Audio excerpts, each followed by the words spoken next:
এক টুকরো রোদ্দুর বৃষ্টি কবিতার আসরে সকল শ্রোতা বন্ধুদের নমস্কার জানিয়ে শুরু করতে চলেছি আজকের পর্ব।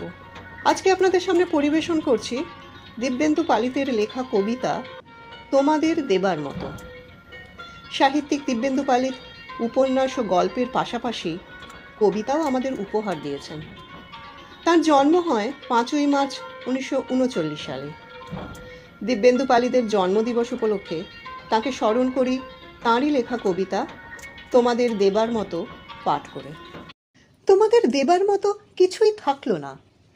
চতুর্দিকের কোলাহলের মধ্যে হাত বদল হতে হতে এক একটা দিন ক্রমশ চলে যাচ্ছে গাঢ় অবগাহনের ভিতর। হরিধ্বনি তেমন জোরালো নয়, যদিও সব যাত্রীর সংখ্যা হাতে গোনা যায় না। আর বাস স্টপে দাঁড়ানো কেউ, ট্রাম স্টপে দাঁড়ানো কেউ হাভাতের নিঃশ্বাস চেপে ক্রমাগত মিশে যাচ্ছে ওই দলই।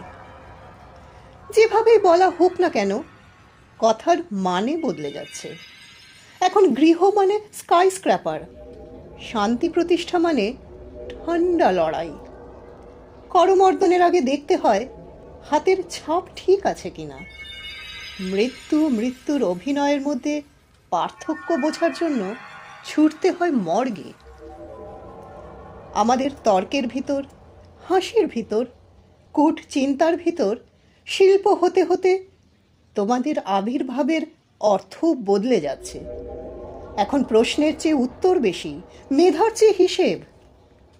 আর যতদিন মাতৃগর্ভের ছাড়পত্র পেয়ে ইনিয়ে বিনিয়ে তোমরা আসবে সীমান্তের এপারে, ততদিনে ভয় হয় তোমাদের দোলনার জন্য বরাদ্দ জায়গাটুকুও আমরা হেঁকে দিয়েছি নিলামে।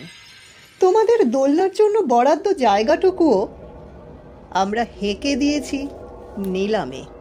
আমরা হেঁকে দিয়েছি নিলামে। কবিতাটি ভালো লাগলে লাইক বোতামটি টিপে উৎসাহিত করবেন। এক টুকরো রোদ্দুর বৃষ্টি চ্যানেলটি সাবস্ক্রাইব করে আমাদের পাশে থাকবেন। এই চ্যানেলের সব রকম আপডেট পেতে বেল আইকনটি টিপতে ভুলবেন না। ভালো থাকবেন বন্ধুরা।